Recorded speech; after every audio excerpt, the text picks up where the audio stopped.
And the co-host's unbelievable, unbeaten record at the Azteca in this competition is finally broken after all these years. Their first ever World Cup defeat in Mexico City. Javier Aguirre's side captured the hearts of their nation, but eventually they fall short of reaching the quarterfinals.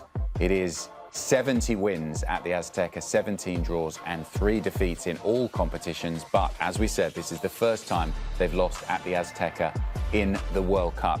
Janelli, how will Mexico reflect on this performance against England? Will they see it as a missed opportunity, or be proud of the way that they took a good side, a great side, some would say, as England all the way to the line?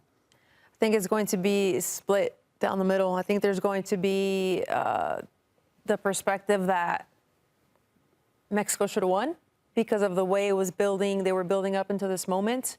But then also, it's England.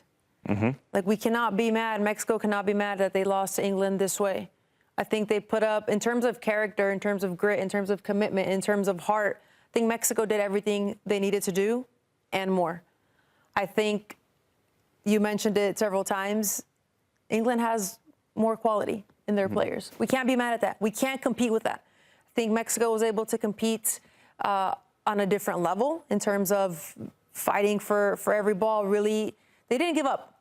I think in any other moment in history, Mexico would have given up, and who knows, instead of 2-0, it would have been 4-0, 5-0. But they showed a different face. But I think there's going to be a lot of criticism on Javier Aguirre's choices in this match. Yeah. I think he got every single match right before, but I think today he made some key mistakes. I think Cesar Montes shouldn't have started that match. We talked about it before. He wasn't ready. In that second goal, he couldn't sprint back. If somebody was healthy in that position, they would have sprinted back and covered that space. Then they would have cut off that cross. So to me, that was already frustrating. Do you think the manager should take that out of his hands, should make that call for him? I think he should. Yeah. I think he should. I think if you're seeing something, I don't know if it's true or not, but he didn't finish the full warm-up. Yeah. If you're seeing your player not finish the full warm-up, if you're not sure, sometimes it's not just who's performing the best in previous matches, what's going on in that moment. Listen to your gut feeling as well. And also Cesar Montes, I talked about it before, you know, we all said we would have stepped on the pitch. Yeah. I get it, but look what happened now. But that's what I'm saying. It's on the manager, then, isn't it? To make, the manager should make that call, or the physio should make that. Like, one of the, take it out of the player's hands, because the player's never going to. The player's always going to want to play. Exactly. Yeah, 100%. Yeah, definitely. I agree. I think you used the word desperation or desperate earlier, and I think that's a key. It's a key point, because the desperation came after the subs. So the manager showed desperation in terms of throwing just attackers on. But also in that, he put centre forwards on and took wingers off. So you put big centre forwards on who need crosses, but you took the guys who deliver the crosses out. So you showed a level of desperation, just get the ball in the box, make some chaos. So then that then leaks onto the pitch. So the players go, oh, we need to score. And we saw different moments where terrible crosses, but also shots from 40, 50 yards. People try to do overhead kicks. Like, it got into these weird spaces, but I think that all stemmed from the manager's changes.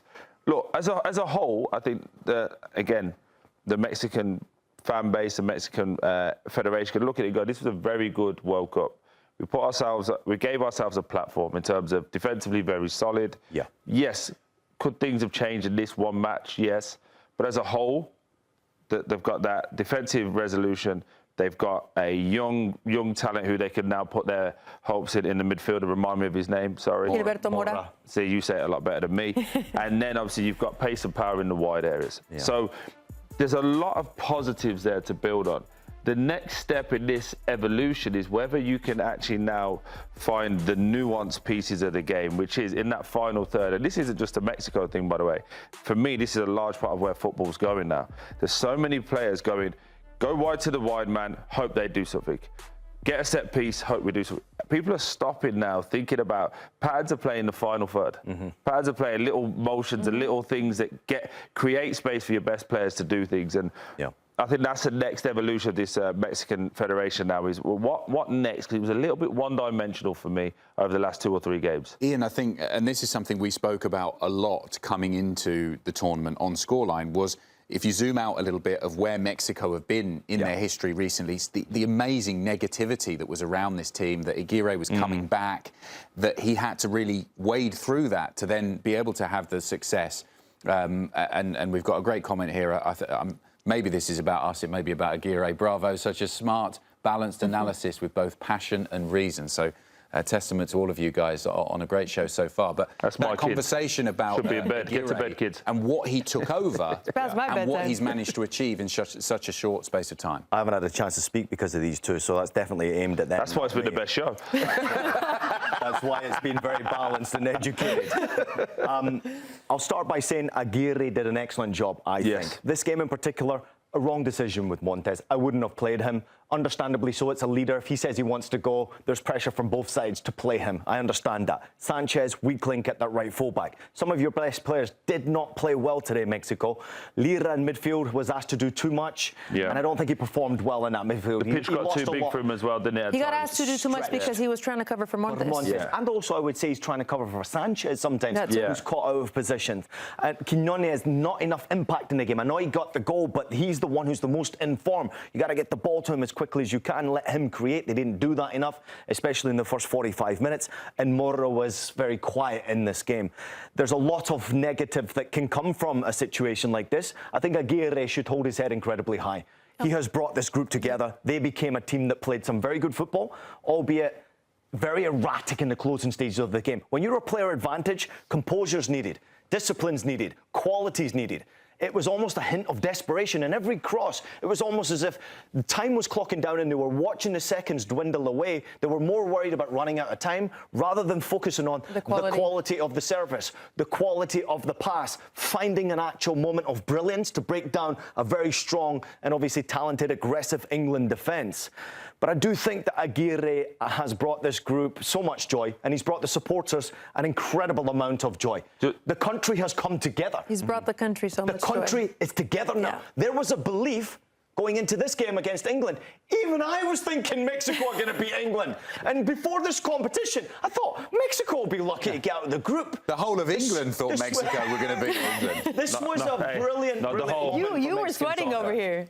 I think it was a great moment, and I think there's a lot to celebrate from Mexican soccer right now. You've got a youngster coming through the ranks, Raul Jimenez chasing records. You've got players like Quiñones breaking records in World Cup history. I know the Azteca record is now gone, but there's so much to be proud if you're a Mexican supporter. I just want to say on one part, I think it goes back to the manager point of view, because the first 10 minutes after that, they managed it really well. They wasn't just flinging the ball in the box. They were shifting England from side to side, and it made England have to make changes instantly at the hydration break.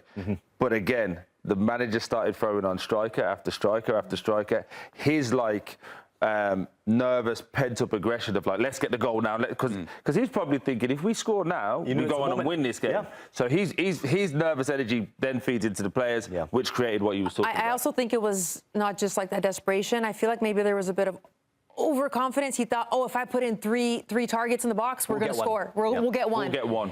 And I don't think that was just a numbers game, wasn't it, at that point? It was just throw the ball in 20 times, one of them's bound to drop for us, as opposed to breaking down and making it more of a high XG chance. But no, I thought he struggled. They're missing a few players, I would say talented players, in that final third.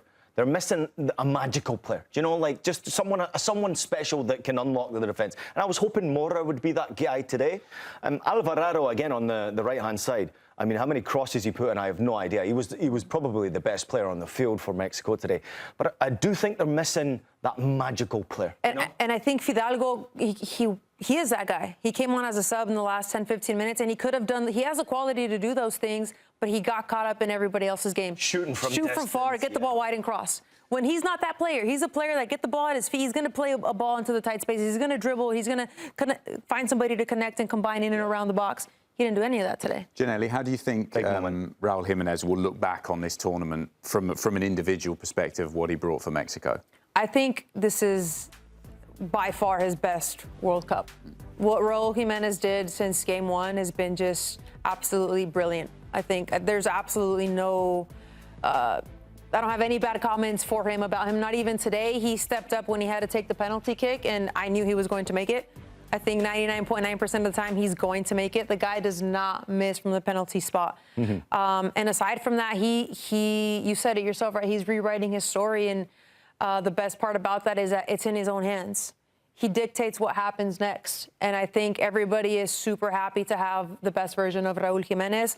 I think he will beat Chicharito's record. I think we're going to see him at #1. Give him, I say, another year or two. It's going to happen. It's exciting for him. I think personally he is a legend, and he's proving time and time again why he's that important. And there's another aspect to that as well. Both from the football point of view, obviously he kept England honest today all the time, making runs in behind, all of that fun stuff. But he's gone back to Wolverhampton Wanderers now, where he's a legend there. He's loved. He's done fantastic. Obviously, you can watch that on Paramount Plus when we're on as well. Don't worry, I'll give it a plug. But the other part to it is as well is going back at this moment in his life, he's probably thinking, I've done it all. What do I need to do? He's got that record to chase. He's got Wolves now who are expected to get promoted again, and all the pressure's on him. So he's in a wonderful time of his life, actually, where he doesn't need this pressure, but he's actually chasing the pressure. He's embracing it. He's like, okay, let me get it all. So he'll be fantastic. He was good today. And again, you can watch him on Paramount Plus with us.